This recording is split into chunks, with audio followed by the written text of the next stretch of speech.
हमारी पार्टी लोकसभा के ये आम चुनाव अकेले ही लड़ेगी। हमारी पार्टी यहाँ किसी भी गठबंधन व पार्टी के साथ मिलकर ये चुनाव नहीं लड़ेगी। विपक्ष के इंडिया गठबंधन को लेकर जिस प्रकार से सपा मुखिया ने एक सोची समझी रणनीति के तहत बीएसपी के लोगों को गुमराह करने के उद्देश्य से बीएसपी प्रमुख के प्रति गिरगिट की तरह अपना रंग बदला है।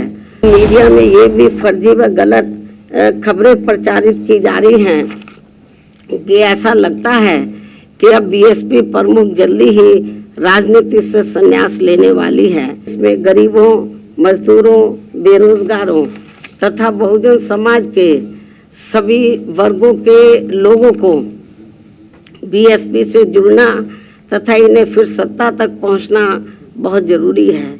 किंतु इन्हें यहाँ ये बात भी जरूर ध्यान में रखकर चलना होगा कि ये लोग अपने इस मकसद में कामयाब ना हो सके तो उसके लिए यहाँ सभी विरोधी पार्टियां अंदर अंदर एक होकर व किस्म किस्म के साम दाम दंड भेद आदि अनेकों हथकंडे इस्तेमाल करके इन्हें हमेशा सत्ता से दूर बनाए रखना चाहती हैं, जिनसे इन्हें हर स्तर पर सावधान रहना होगा तथा गुमराह भी नहीं होना है। और इस मामले में ताजा उदाहरण ये है कि अभी हाल ही में विपक्ष के इंडिया गठबंधन को लेकर जिस प्रकार से सपा मुखिया ने एक सोची समझी रणनीति के तहत बीएसपी के लोगों को गुमराह करने के उद्देश्य से कुछ ही घंटों के अंदर बीएसपी प्रमुख के प्रति गिरगिट की तरह अपना रंग बदला है, तो उससे भी पार्टी के लोगों को जरूर सावधान रहना है। इसके साथ ही पिछले महीने पार्टी की ऑल इंडिया की बैठक में आम सहमति से श्री आकाश आनंद को मैंने अपना एकमात्र उत्तराधिकारी घोषित किया था। तो उसके बाद से बीच में अब मीडिया में ये भी फर्जी व गलत खबरें प्रचारित की जा रही हैं कि ऐसा लगता है कि अब बीएसपी प्रमुख जल्दी ही राजनीति से संन्यास लेने वाली है, जिसमें रत्ती भर भी सच्चाई नहीं है। जबकि मेरी जिंदगी का आखिरी सांस भी पार्टी को मजबूत बनाने में ही लगा रहेगा। इस किस्म की फर्जी व गलत खबरों से भी पार्टी के लोगों को गुमराह नहीं होना है। और अब तो चुनावों में ईवीएम में अधिकांश धांधली व गड़बड़ी किए जाने की मिल रही खबरों से भी बीएसपी के लोग भी काफी ज्यादा दुखी व चिंतित भी हैं। हालांकि ऐसी स्थिति में ये व्यवस्था बाहरी देशों की तरह कभी भी यहाँ खत्म हो सकती है। ऐसे में अपनी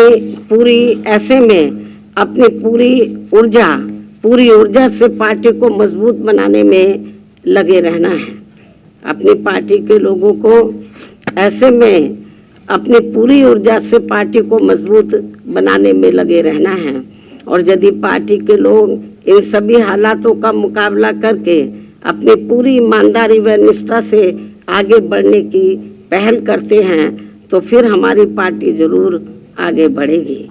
अब देश में लोकसभा के आम चुनाव होने का भी समय बहुत कम ही रह गया है। और यदि इस चुनाव में पार्टी के लोग मेरे दिशा निर्देशों के मुताबिक चलकर व रात दिन कड़ी मेहनत करके अपनी पार्टी का बेहतर रिजल्ट ले आते हैं तो फिर यही इनका इस वर्ष मेरे जन्मदिन का खास तोहफा भी होगा। वैसे मुझे पूरी उम्मीद है कि पार्टी के सभी लोग अपने तन मन धन की पूरी ऊर्जा, शक्ति, एकजुटता तथा आपसी भाईचारे के साथ मिलकर लोकसभा का ये आम चुनाव पूरी दमदारी के साथ ही लड़ेंगे और केंद्र की सत्ता में अपनी प्रभावी भागीदारी भी सुनिश्चित करेंगे। इसके साथ ही इस चुनाव को लेकर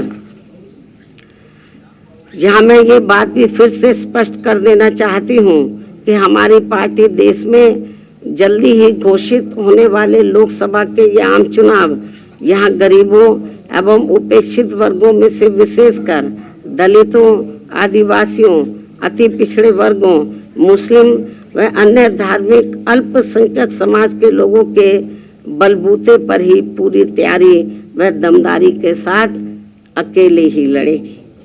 और इन्हीं के बलबूते पर ही हमने सन 2007 में यहाँ आबादी के हिसाब से देश के सबसे बड़े प्रदेश उत्तर प्रदेश में अकेले ही चुनाव लड़कर फिर अपनी पार्टी की पूर्ण बहुमत की सरकार भी बनाई थी। इसलिए अपने इस अनुभव को भी खास ध्यान में रखकर हमारी पार्टी लोकसभा के आम चुनाव अकेले ही लड़ेगी तथा देश की जातिवादी, पूंजीवादी, संकीर्ण व सांप्रदायिक सोच रखने वाली सभी विरोधी पार्टियों से अपनी दूरी बना के रखेगी। अर्थात हमारी पार्टी यहाँ किसी भी गठबंधन व पार्टी के साथ मिलकर ये चुनाव नहीं लड़ेगी।